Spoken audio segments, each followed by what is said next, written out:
우리 오늘은 61페이지입니다. 마지막 책인 요한계시록을 우리 하려고 합니다. 거기 요한계시록을 우리가 보시면서 거기 서론에 해당되는 내용을 우리 같이 읽었으면 좋겠습니다. 같이 읽습니다. 성경의 첫 책인 창세기로부터 시작하여 마지막 책인 계시록에 이르게 되었다.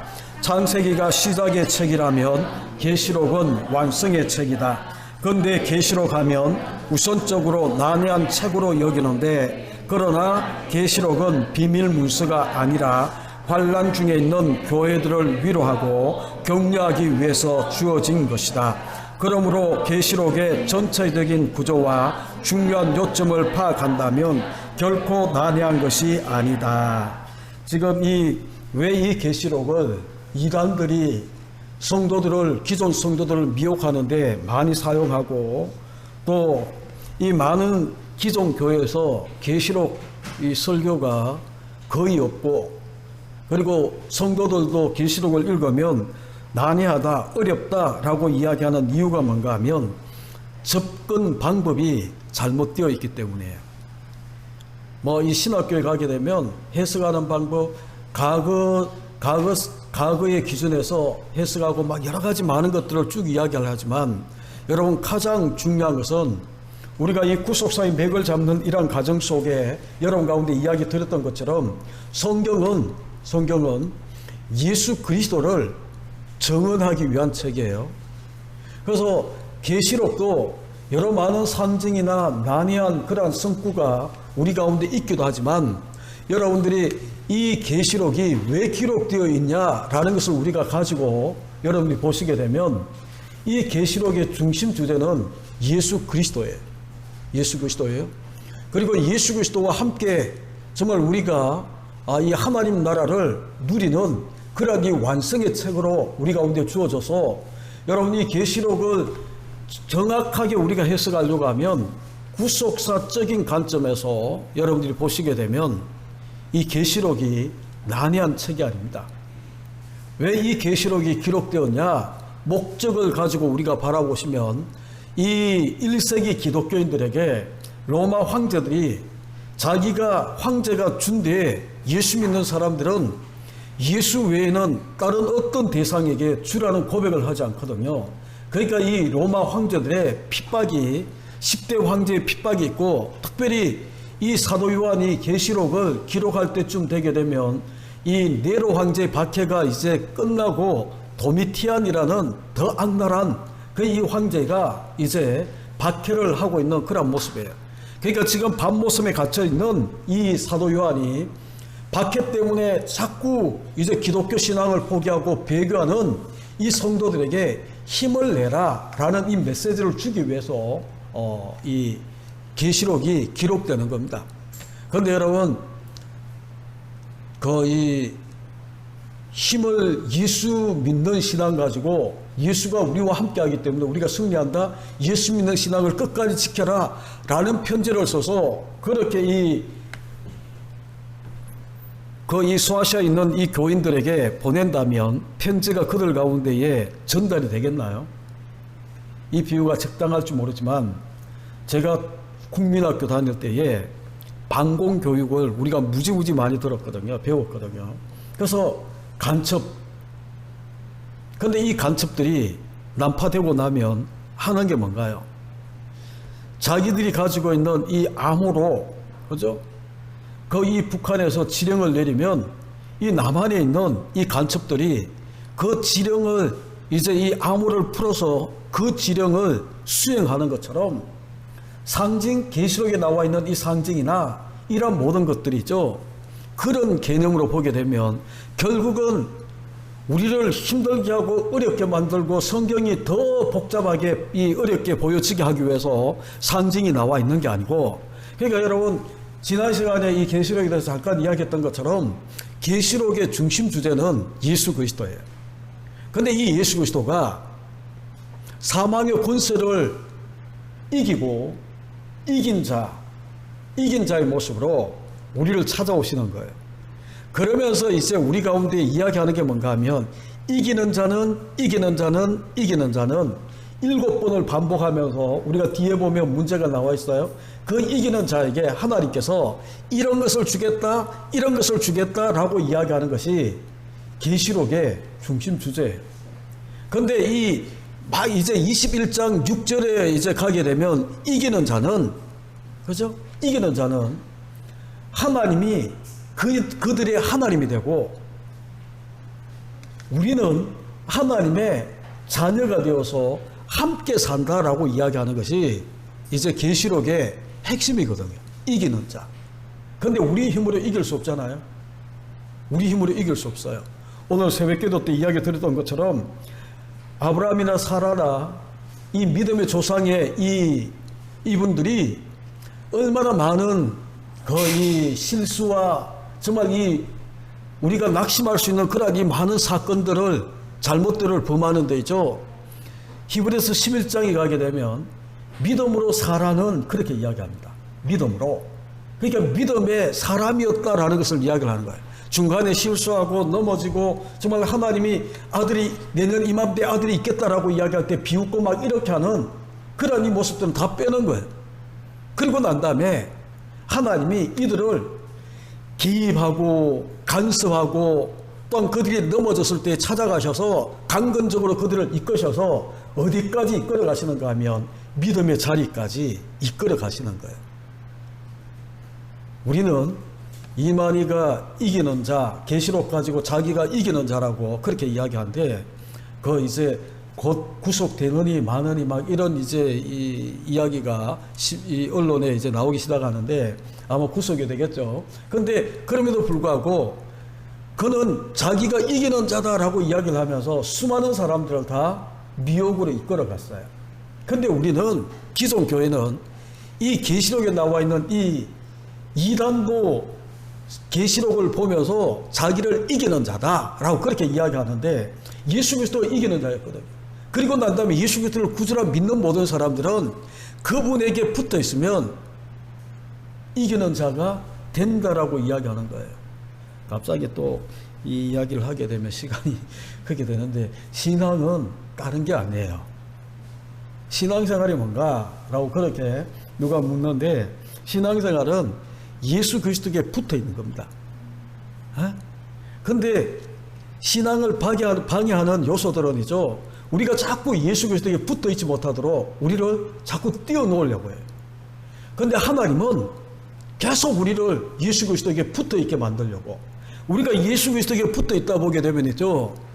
어떻게 바뀌는가 하면 내 속에 있는 나라는 것은 자꾸 버려지게 되어 있어요. 나라는 것은. 어제 동료 목사님들하고 이제 차를 마시면서 하는 이야기가 이제 그런 이야기예요.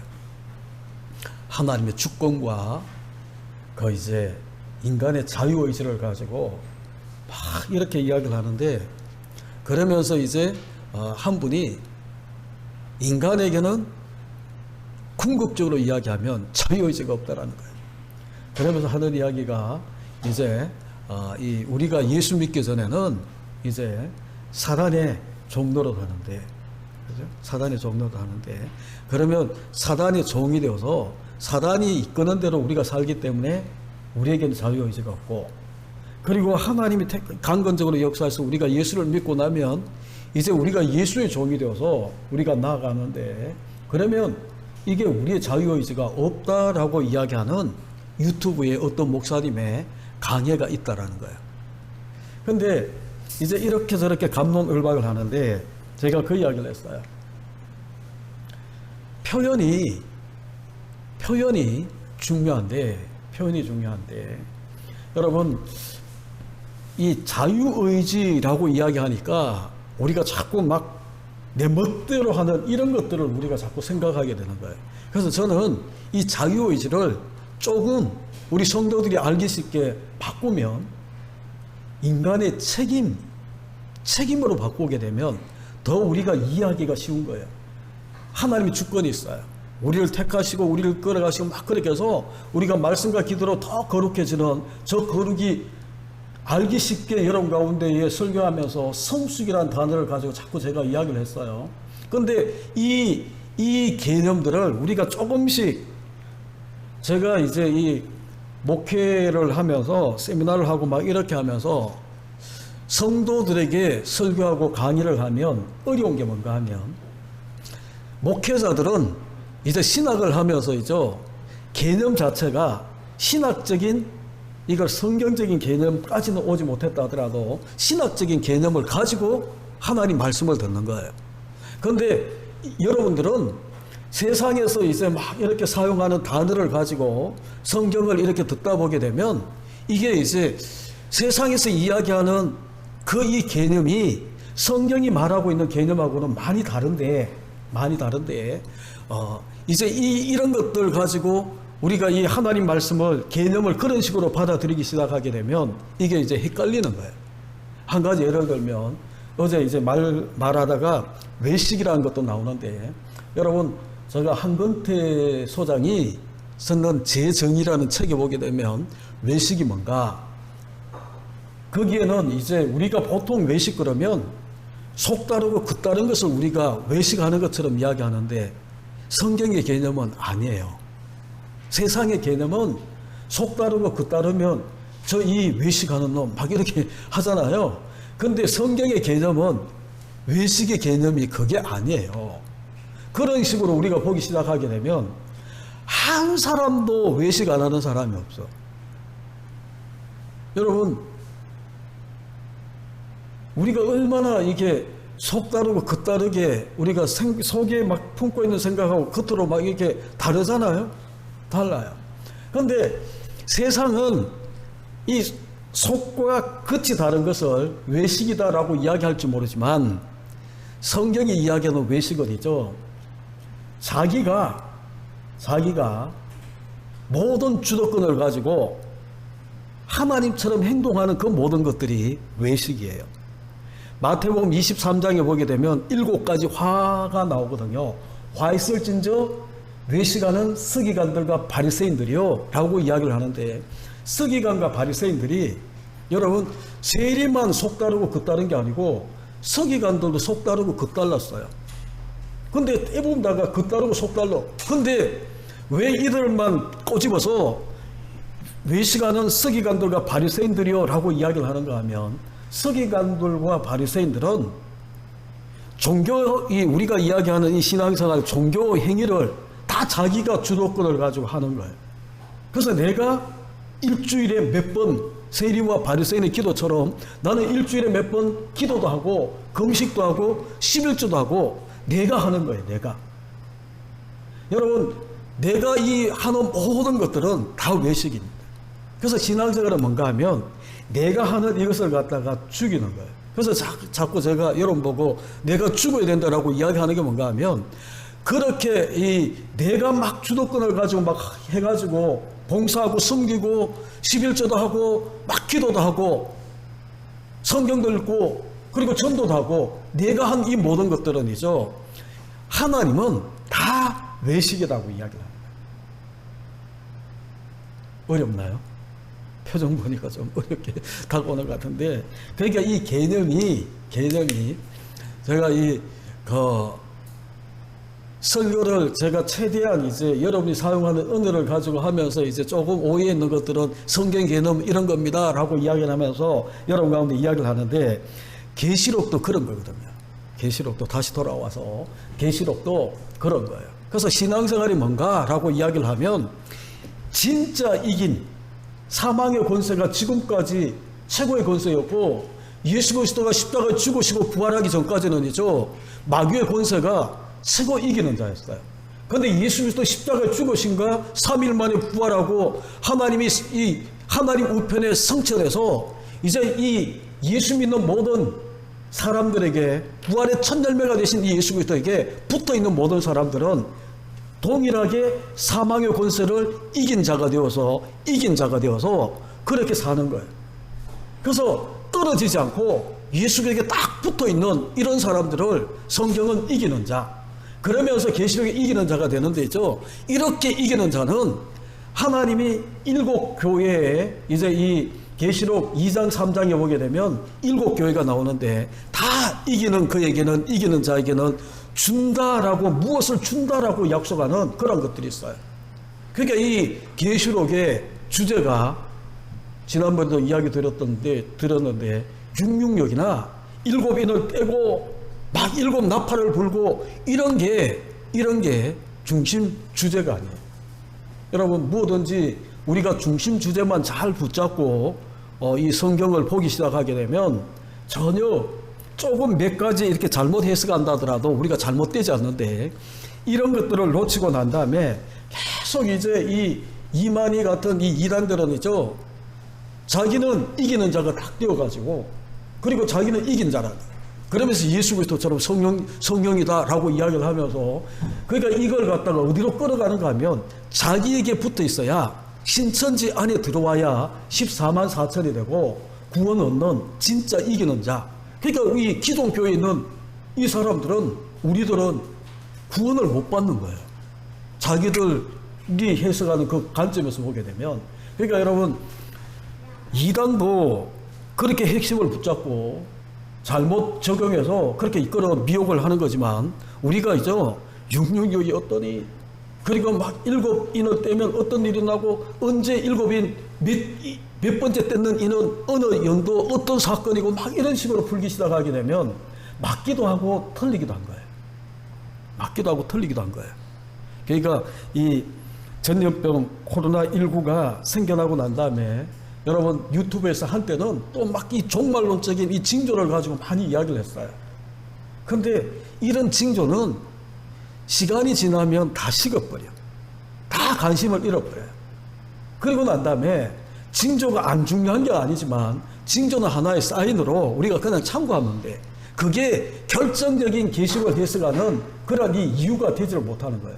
그래서 여러분들이 그런 쪽에서 여러분 보시게 되면 항상 성경은 예수 그리스도를 찾는 작업이에요.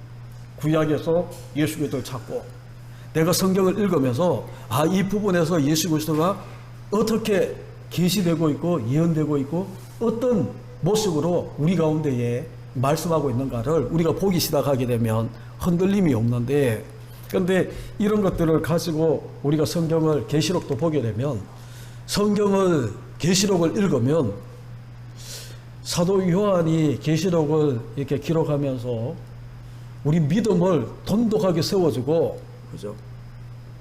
흔들리는 신앙을 굳게 잡아주기 위해서 계시록을 썼는데 계시록을 읽으면서 더 흔들려.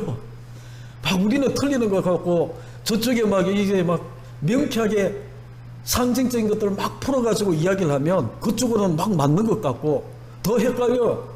그러면 성경을 잘못 읽은 거예요. 계시록을 잘못 읽은 거예요. 성경을 읽으면서 여러분들이 더욱더 확신에 찬 내가 예수 그리스도에게 딱 붙어만 있기만 하면 나도 이기는 자가 되고 결국은 21장 22장에 나와 있는 새하늘과 새 땅에 들어가서 하나님은 나의 하나님이 되고 나는 하나님의 자녀가 되어서 이기는 자의 모습으로 우리가 사는 그런 모습을 여러분 꿈꿀 수 있기를 이 계시록 이제 자세하게 하지는 않지만 맥을 잡는 그런 관점에서 여러분 보시고 정리를 잘 하셔서 계시록을 읽으면 읽을수록 여러분 신앙이 더욱더 굳건하게 나가기를 간절히 주님의 이름으로 축복합니다. 우리 485번 1장 1절 계시록은 누구에 의하여 기록되었는가? 예수 그리스도의 계시라 라고 이야기를 합니다. 그죠? 그러면서 우리가 다 읽어보면 이는 하나님이 그에게 주사 반드시 속히 일어날 일들을 그 종들에게 보이시려고 그의 천사를 그 종 요한에게 보내어 알게 하신 것이다. 요한에게 보내어 알게 하신 것. 그러니까 여러분 이 계시록은 누가 기록했는 거예요? 요한이 기록한 거지만 예수 그리스도의 계시다라고 이야기하는 이 말씀을 통해서 요한이 기록했지만 예수 그리스도께서 계시해주고 있는 계시라는 게 뭔가 하면 이제 이 감추어졌던 것들을 이렇게 보여주는 게 계시예요. 제 주머니에 있는 이것이 여러분 눈에는 안 보이잖아요. 근데 제가 이렇게 꺼내면 이제 이 안경 닦는 이게 보여지는 거예요. 이게 계시예요. 그러니까 지금까지 감춰져 있던 이런 것들을 예수 그리스도에 대해서 더욱더 이제 완벽하게 보여주고 있는 그런 내용이다라는 것을 이야기를 합니다. 그러면 이 예수 그리스도의 계시다라고 이야기하는 이 말씀 속에 계시록의 중심 주제가 뭔가를 우리가 알잖아요. 예수 그리스도를 보여주는 거예요. 예수 그리스도께서 당신이 이제 이 보여주고 있는 이 모든 것들, 그것을 이제 우리가 보게 되는데, 그러면 5장 6절에 보게 되면 주님을 무엇에 비유하고 있으며, 복음서에서는 이렇게 부르고 있는 분이 누군가라고 이야기하는데, 요한복음 1장 29절인데 먼저 요한계시록 5장 6절을 우리 같이 읽습니다. 계시록 5장 6절. 내가 또 보니 보좌와 내 생물과 장로들 사이에 한 어린 양이 서 있는데 일찍이 죽임을 당한 것 같더라. 그에게 7뿔과 7눈이 있으니 그 눈들은 온 땅에 보내심을 받은 하나님의 7영이더라. 여기 보게 되면 우리 주님을 뭐라고 표현하나요? 어린 양. 근데 어린 양인데 지금은 서 있어. 근데 써 있는데 그 뒤에가 뭐예요? 일찍이 죽임을 당한 것 같더라. 전에는 죽었다가 지금은 산자가 되어서, 그렇죠? 같이 있는 그 모습을 보여주는 거예요. 그러면 요한복음 1장 29절의 내용이 뭐예요? 세례 요한이 예수님이 지나가시는 모습을 보고 자기 제자들에게 하는 이야기예요. 보라, 세상 죄를 지고 가는 하나님의 어린 양이로다. 하나님의 어린 양. 그렇죠? 어린 양. 그리고 여기는 이 요한복음에서는 어린 양으로 오셔서 유월절 어린 양으로 죽임을 당하는 데에, 그래서 우리를 구속하는 데에, 재용서하는 데에 포커스가 맞춰졌다면, 이제는 부활하셔서 우리와 함께 서 있는, 그죠? 전에 일찍이 죽임 당한 것 같지만, 그래서 5절을 보십시오. 5절. 5장 5절을 보게 되면 장로 중에 한 사람이 내게 말하되 울지 말라. 유대 지파의 사자, 유대의 지파의 이 깃발의 상징이 사자거든요. 사자, 라이온. 그리고 다윗의 뿌리가 이겼다라는 거예요.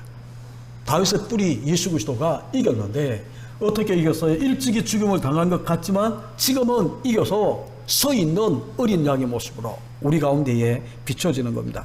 그러면 그 밑에 거 우리 같이 읽죠. 시작. 이런 맥락에서 계시록은 요한복음의 후편이라고 할 수 있다. 계시록에는 보좌라는 말이 44회, 어린 양이 29회, 교회는 20회, 성령 또는 영이 18회나 등장한다. 그러면 계시록은 있죠.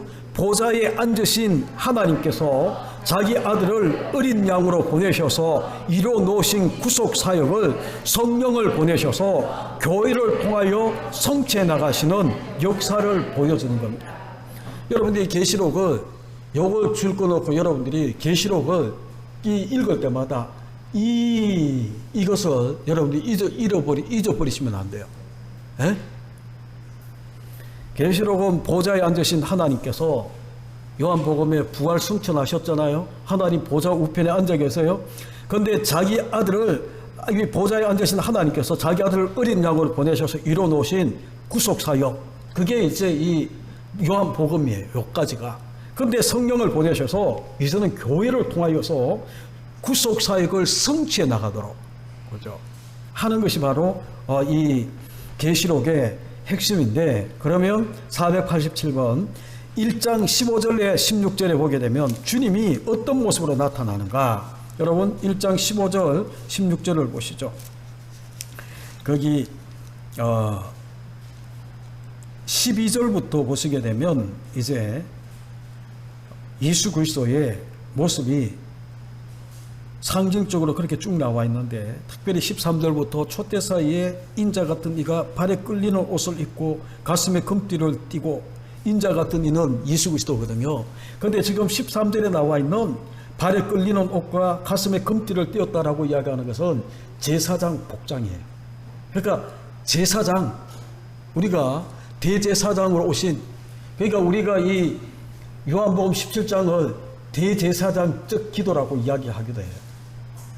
그래서 제사장의 모습으로, 그리고 14절은 그의 모습이 머리와 털의 희기가 흰 양털 같고 눈 같으며 그의 눈은 불꽃 같고, 온 7영과 막 이런 것들을 이야기를 하면서 이 모든 것들을 살피는 불꽃 같은 눈.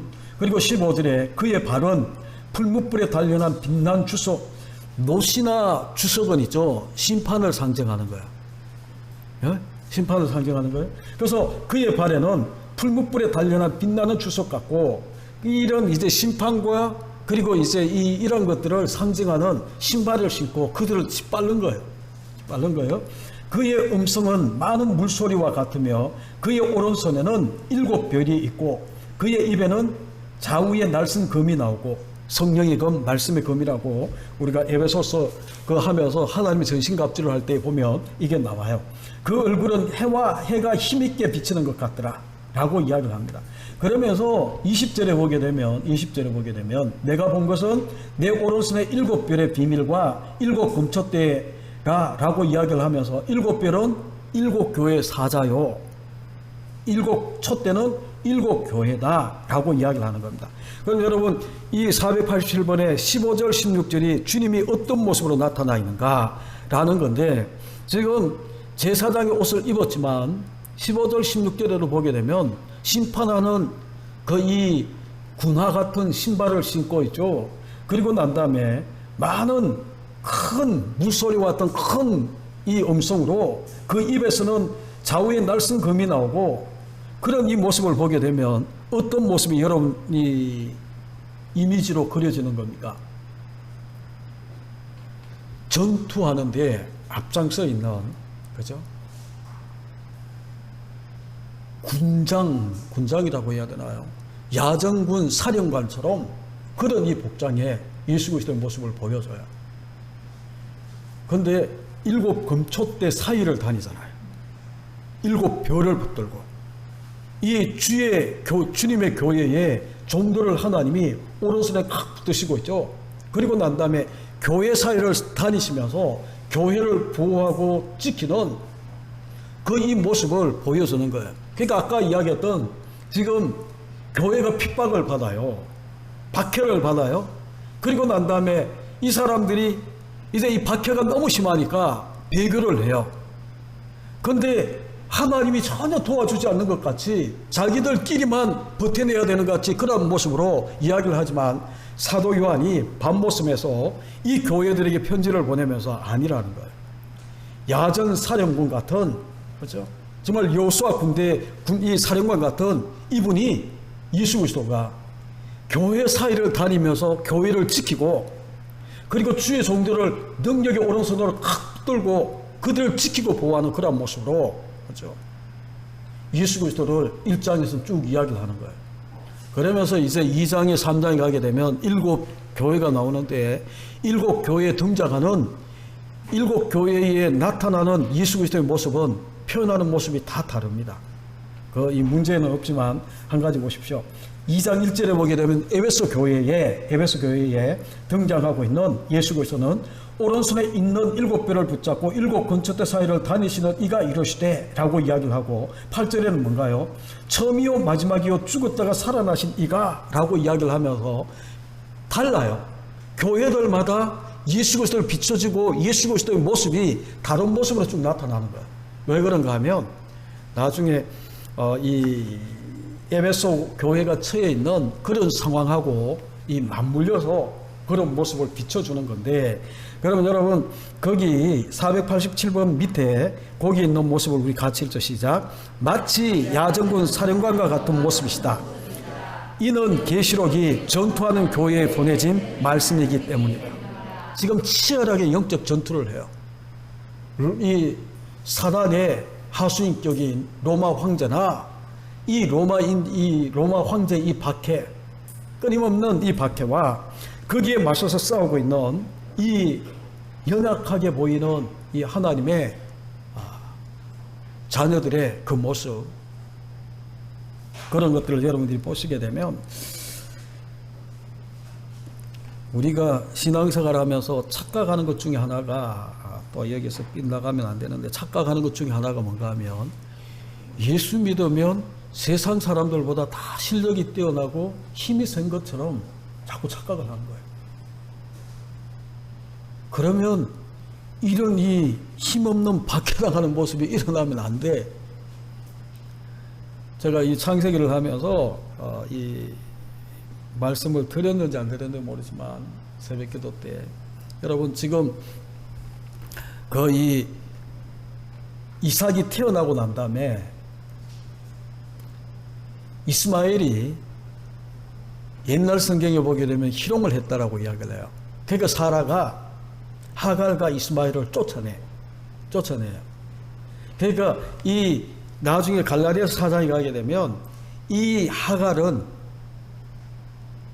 하갈에서 난 자는 육체를 따라 난 자라고 이야기를 해요. 그러면서 육체의 소욕을 따르는 자의 예표적인 모습이에요. 그런데 이 사라를 통해 태어난 이삭은이죠, 성령을 쫓아 약속을 쫓아 태어난 이 하나님의 약속의 자녀라고 이야기를 하면서 성령의 소욕을 따르는 그러한 이 표현으로 사도 바울이 이야기를 해요. 그럼 보시면 육체를 따라 난 이스마엘은 힘이 센 거예요. 여러분 창세기를 계속 보시게 되면 이 이삭은, 제가 이렇게 표현하면 어떨지 모르지만, 이스마엘은 막 멋있고 힘있고 막 이렇게 쭉쭉 뻗어나가고, 그죠? 에서는 왕족을 이루는 거예요. 힘있고. 다 이게 육체를 따라가는 계보거든요. 그런데 하나님의 약속을 따라가는 이삭이나 야곱이나 이런 사람들을 보게 되면 힘이 없어.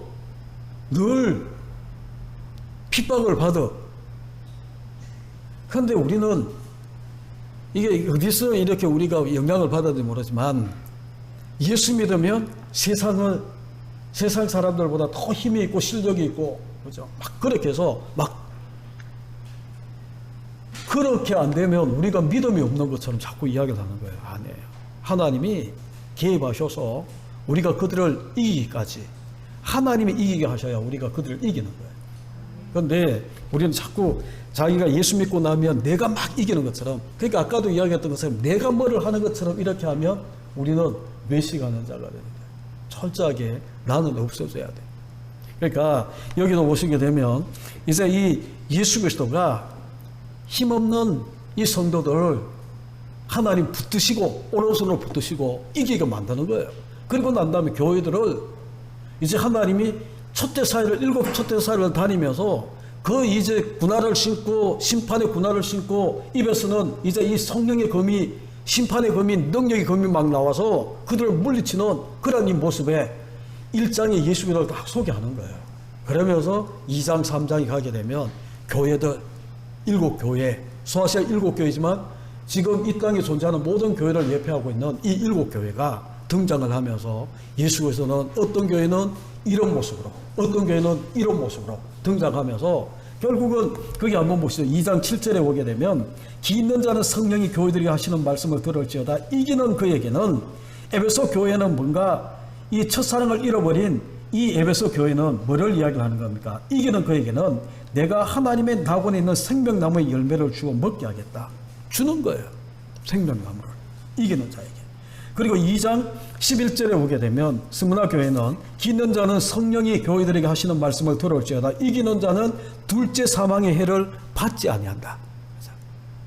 그런 식으로 이 한 교회가 끝날 때마다 하나님은 이기는 자에게는 이런 약속, 이런 것들을 준다라고 약속하는 그런 모습이 쭉 있는 거예요. 그러면 이 시간이 가서 488번까지만 하죠. 17절 18절 요한에게 나타나신 주님은 뭐라고 말하는가? 17절 18절에 보게 되면 거기 여러분들이 줄을 하나 끊으시는데 어디에 줄을 끊는가 하면, 내가 줄 끌할 때에 17절 내가 볼 때 그의 발 앞에 엎드려 죽은 자같이 되며 그가 오른손을 내게 얹고 이르시되 두려워하지 말라. 거기 줄을 껐어요. 그가 오른손을 내게 얹고 이르시되 두려워하지 말라. 너무 멋지잖아요. 우리 기도원이나 집회에 가게 되면 이제 원장 목사님이나 아니면 강사 목사님이 오른손으로 이렇게 머리에 손을 얹고 막 기도해 주잖아요. 그렇죠?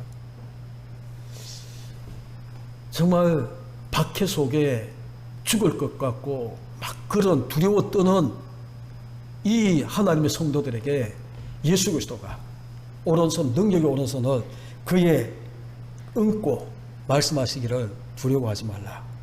왜요? 그 뒤에 보게 되면 나는 처음이요 마지막이니 곧 살아있는 자다. 전에는 죽었노라.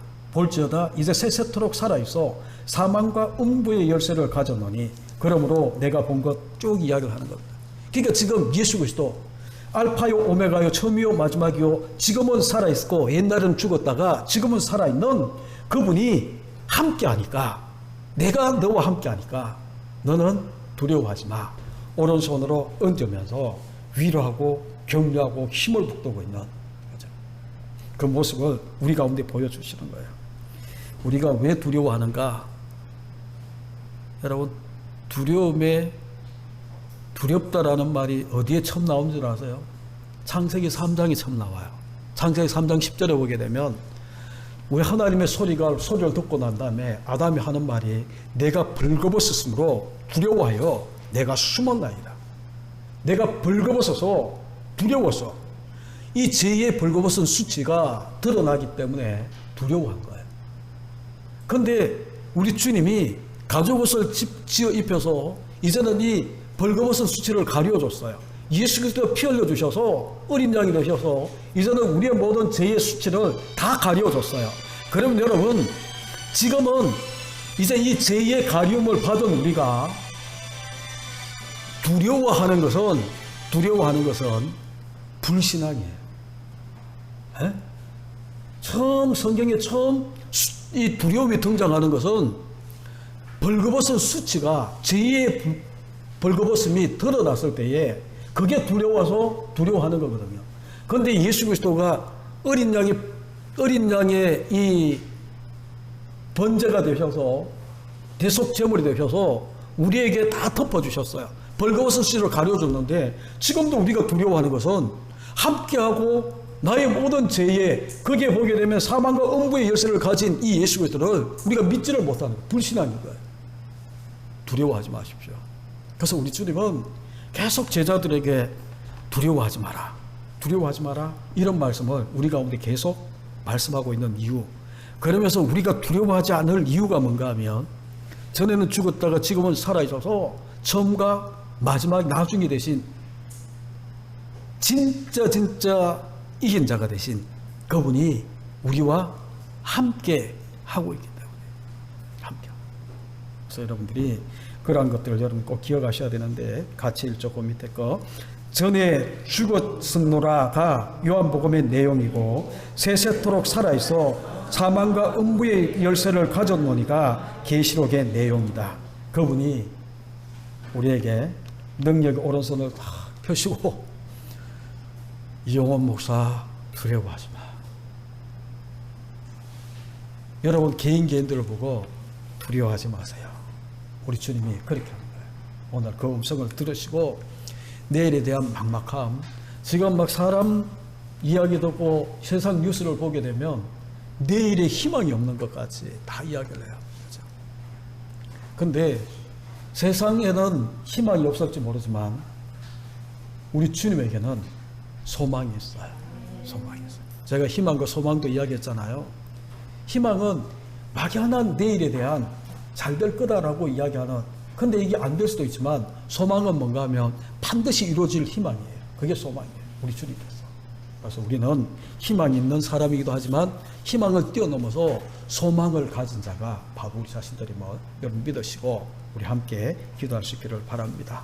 오늘 이 밤 기도하실 때에 이 교회, 우리 교회 연약하고 힘들고 어려운 그런 이 시기를 작은 교회가 버텨내고 있지만 하나님이 함께 해주셔야 또한 이 모든 것들이 끝나고 나면 정말 더 거룩한 더 성숙에 있는 우리 교회에 하나님이 축복하는 그런 교회가 될 줄로 믿고 우리 같이 기도하며 나아갈 수 있기를 바랍니다. 같이 기도하겠습니다.